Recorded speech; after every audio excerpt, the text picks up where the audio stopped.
Dans la théologie de l'Église orthodoxe, le baptême n'est pas seulement ce sacrement qui commence notre vie chrétienne et qui nous a été donné à un moment donné de notre vie, souvent aujourd'hui, dès la prime enfance. Mais il faut se souvenir que dans l'Antiquité, le baptême se donnait plutôt à l'âge adulte. Le baptême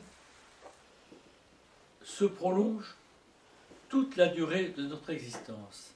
Il est présent, comme chaque sacrement que nous recevons, il est présent et vivifiant dans toute notre vie chrétienne dès que nous l'avons reçu. Ce n'est pas un souvenir, d'ailleurs, si on est un bébé, on n'a pas ce souvenir, mais ce n'est pas quelque chose, vous dites, tiens, tu as été baptisé en telle année, c'est quelque chose de présent, dont la grâce doit être invoquée.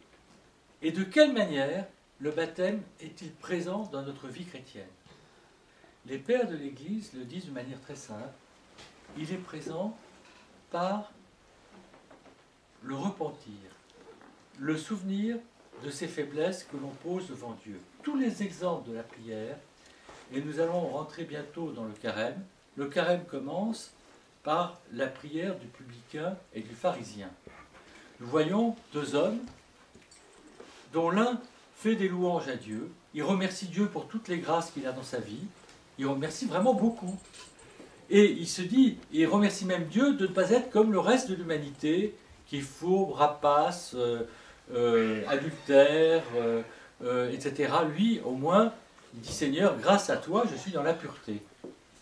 Et cette prière, comme vous le savez, n'est pas entendue par le Seigneur. Et il y avait là un publicain. Et vous ne savez pas ce qu'est un publicain. Aujourd'hui, un publicain, je peux vous dire à quoi c'est comparable, très exactement, à un collaborateur au temps de l'occupation allemande. C'est exactement comme ça qu'étaient perçus les publicains qui percevaient l'impôt pour César. Qu'est-ce que c'était qu'un publicain? Et nous avons l'un des 12 apôtres qui est un publicain, c'était un collabo. Rien de moins. Un homme haï par toute la société et qui en plus se faisait de l'argent parce qu'il percevait un pourcentage sur tout ce qu'il prenait comme impôt. Les publicains, dont l'un d'eux est appelé comme apôtre directement par le Christ Matthieu, sont unanimement haïs, et haïs par le peuple juif, et désignés comme pécheurs publics. On ne peut pas les louper. Eh bien, c'est la prière de cet homme qui savait qu'il était pécheur, qui savait que, quoi qu'il fasse, il était dans l'impureté, que sa richesse se faisait au détriment des pauvres, qu'il se sentait mal, et il sentait que même l'opulence qu'il avait, la facilité de vie qu'il avait, le rendait à ses yeux loin, loin de Dieu. Il cédait à des passions humaines, et il se le reprochait. Eh bien, ce publicain, pour moi, rejoint un ascète qui s'appelle l'apôtre Paul, qui lui est un ascète, et qui, pour autant, a des tentations comme chacun de nous peut en avoir. Et il dit, et heureusement il ne nous dit pas de quoi il s'agit, mais nous voyons bien que c'est une passion humaine dont il n'arrive pas à se débarrasser. Il dit, Dieu, non, le démon a planté une écharpe dans ma chair. Et j'ai supplié par 3 fois le Seigneur de m'en débarrasser. Le démon me soufflette, dit-il. Et j'ai cette écharpe dans ma chair. L'écharpe de la chair, c'est quelque chose, une passion avec laquelle on vit toujours et qu'on ne résout jamais. Peut-être qu'on arrive à espacer les chutes, mais nous retombons dans cette passion. Et ne pensez pas que c'est d'ordre seulement charnel. C'est n'importe quelle passion qui est présente à cause de la faiblesse de notre humanité. Il ne faut pas désigner une chose en particulier, parce que pour chacun, l'écharpe de la chair sera différente, mais elle sera bien présente. Et le Seigneur donne cette réponse qui est la source de tout renouvellement du baptême.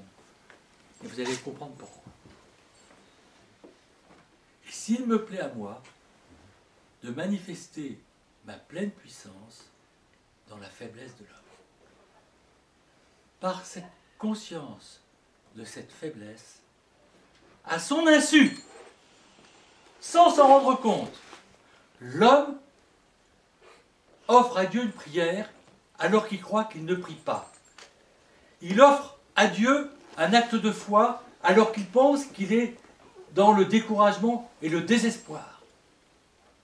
Il offre une âme pure alors qu'il pense qu'il est dans l'impureté. Parce qu'alors il pleure. Et que les pères de l'Église, à commencer par Saint Jean Climac, à continuer par Saint Simon Théologien, ont dit « Plus grand est le second baptême des larmes, les larmes du regret, de l'amertume sur soi, de la vision de nos péchés, de nos faiblesses, de cette écharpe dans la chair qui ne guérit jamais. Plus grand est le second baptême des larmes que le premier baptême, à condition que l'on ait reçu le premier baptême. » Et continue Saint Simon Théologien, car le premier baptême n'est que le symbole, mais les larmes sont la réalité même du baptême. Elles sont aussi appelées second baptême des larmes. Et nous avons dans l'Église orthodoxe une théologie des larmes, une théologie de la métanoïa de repentir, et qui est soudée à l'Eucharistie. Dans l'Église orthodoxe, il n'y a pas comme dans l'Église catholique, on baptise les enfants, oui, dans l'Église catholique on baptise les enfants, mais on fait une chose qui est contraire à la parole du Christ, laissez venir à moi les petits enfants, on recule pour eux le sacrement de l'Eucharistie. Ayant cette pensée très philosophique et très intellectuelle, mais quand on est enfant, on ne comprend pas ce qu'on fait en recevant la communion eucharistique. Moi je vous dis, le Christ a dit, de redevenir comme des petits-enfants, car c'est leurs anges qui contemplent le Père. Alors que nous, adultes, nous avons perdu le sens du mystère. Les enfants ont un accès plus que nous au Christ. Et c'est pourquoi dans les orthodoxes, nous ne les séparons pas du Christ. Dès le baptême, ils reçoivent la vie. Cette parenthèse étant terminée, parce qu'elle m'écarterait et m'éloignerait de mon sujet principal,